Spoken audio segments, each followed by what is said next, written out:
শিক্ষার্থী বন্ধুরা, আজকের ক্লাসে স্বাগতম। আমরা কদিন ধরে ভয়েস নিয়ে আলোচনা করছিলাম। অবশ্য গত দিনে আমরা ভয়েস কি, ভয়েসের প্রয়োজনীয়তা কি, এগুলো নিয়ে আলোচনা করেছি। তো আজকেও সংক্ষেপে আমি বলছি, voice is the form of verb which indicates whether the subject does the work or something has been done to it। অর্থাৎ বাংলায় যদি আমরা বলি, ক্রিয়া প্রকাশের ভঙ্গিমাকে ভয়েস বলে। তারপরে ভয়েসের প্রয়োজনীয়তা কি? Voice is crucial for clear, concise and effective communication to speaking and writing. বলার ক্ষেত্রে এবং লেখার ক্ষেত্রে যদি আমরা যথার্থ যোগাযোগ করতে চাই, তাহলে ভয়েসের প্রয়োজনীয়তা রয়েছে। তো গত দিনে ভয়েস কত প্রকার সেটাও বলেছি। তো আজকেও বলছি, ভয়েস হচ্ছে 3 প্রকার: voice, active voice, passive voice এবং কোয়াসি প্যাসিভ ভয়েস। তো ভয়েস আমরা কিভাবে পরিবর্তন করব? ভয়েসের পরিবর্তন করতে গেলে কি কি আমাদের বাধ্যবাধকতা আছে, অর্থাৎ what is the mandatory to change voice. বাধ্যবাধকতা হচ্ছে আমাদের ভয়েস চেঞ্জ করতে গেলে আমাদের একটা বি ভার্ব লাগবেই। বি ভার্বটা এখানে আমি লিখে দিয়েছি। Am is are present indefinite টেন্সে, ওয়াজ ওয়্যার পাস্ট ইনডিফিনিট টেন্সে, বি হচ্ছে ফিউচার ইনডিফিনিট টেন্সে, বিং সকল কন্টিনিউয়াস টেন্সে, আর বিন হচ্ছে সকল পারফেক্ট টেন্সে। এবার আমরা তাহলে অ্যাক্টিভ ভয়েস থেকে প্যাসিভ ভয়েস কিভাবে করব? তো এখানে আমরা অ্যাক্টিভ ভয়েসের একটা সেন্টেন্স লিখেছি। Active voice, I eat rice. আমরা অবজেক্ট না থাকলে কিন্তু ভয়েস করতে পারবো না, অর্থাৎ ট্রানজিটিভ ভার্বের আমরা ভয়েস করতে পারবো। তো আই ইট রাইস, এখানে আই হলো সাবজেক্ট, ইট হলো ভার্ব, আর রাইস হলো অবজেক্ট। তাহলে প্যাসিভ করার সময় আমরা কি করব? অ্যাক্টিভ ভয়েসের অবজেক্ট প্যাসিভ ভয়েসের সাবজেক্ট হবে। অ্যাক্টিভ ভয়েসের অবজেক্ট প্যাসিভ ভয়েসের সাবজেক্ট হবে। তারপরে একটা বি ভার্ব দিতে হবে, তারপরে মূল ভার্বের পাস্ট পার্টিসিপল দিতে হবে। এইটা কিন্তু ম্যান্ডেটরি যে মূল ভার্বের অবশ্যই পাস্ট পার্টিসিপল দিতে হবে, যেটাকে আমরা V3 বলেছি। তারপরে একটা বাই প্রিপোজিশন দিতে হবে এবং অ্যাক্টিভ ভয়েসের সাবজেক্ট প্যাসিভ ভয়েসের অবজেক্ট হবে। তো আমরা এই সেন্টেন্সটা এখানে করে দিয়েছি। অবজেক্ট হচ্ছে রাইস, রাইস, তারপরে বি ভার্ব হচ্ছে is, rice is eaten by me. তো আমরা, এটা ছিল প্রেজেন্ট ইনডিফিনিট টেন্স, তাই এখানে এই যে দেখানো আছে প্রেজেন্ট ইনডিফিনিট টেন্স হলে এম ইজ এর যে কোনো একটি।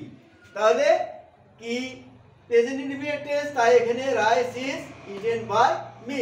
মূল ভার্ব কিন্তু পাস্ট পার্টিসিপল হবে, যে টেন্সই থাক না কেন মূল ভার্বের পাস্ট পার্টিসিপল হবে যদি আমরা অ্যাক্টিভ ভয়েস থেকে প্যাসিভ ভয়েস করতে চাই।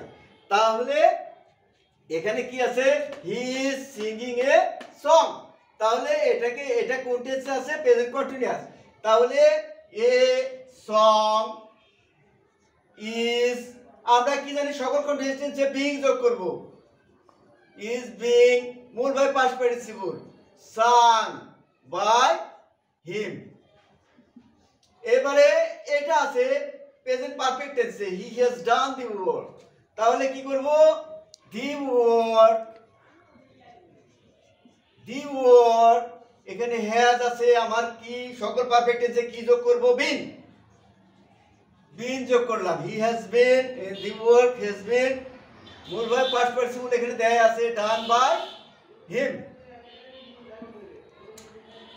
I wrote a letter, এখানে পাস্ট ইনডিফিনিট টেন্স। তাহলে পাস্ট ইনডিফিনিট টেন্সে আমার কি হবে? অবজেক্ট সাবজেক্ট করলাম, a letter, a double t year, a letter, এখানে পাস্ট হবে। এই যে এখানে পাস্ট ইনডিফিনিট টেন্সে কি দেয়া আছে? ওয়াজ বা ওয়্যার। তাহলে এখানে ওয়াজ হবে। ওয়াজ মূল verb past participle, written by me. এটা I was making a chair. এটা কি আছে? পাস্ট কন্টিনিউয়াস টেন্স আছে, তাহলে কি হবে? এ চেয়ার ওয়াজ এখানে আছে। আমার সকল কন্টিনিউয়াস টেন্সে কি যোগ করব? Being made by me. এইবারে পরেরটাতে যাই। এটা কি আছে? Past perfect tense. তাহলে পাস্ট পারফেক্ট টেন্সে কি হবে? দি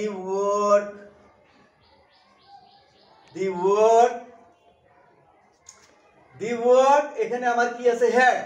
তাহলে হ্যাড তো এখানে থাকবেই, আমার সকল পারফেক্ট টেন্সে বিন যোগ করতে হবে। তাহলে the work had been done by him. এবারে এটা আছে ফিউচার ইনডিফিনিট। ফিউচার ইনডিফিনিটে কি আছে? আমার হচ্ছে এ পেন। এখানে ফিউচার ইনডিফিনিটে কি যোগ করতে হবে? বি। এটা মূলভাবে past participle BOUGST bought by him.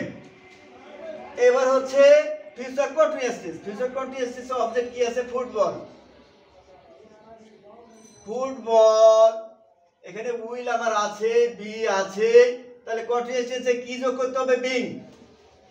Being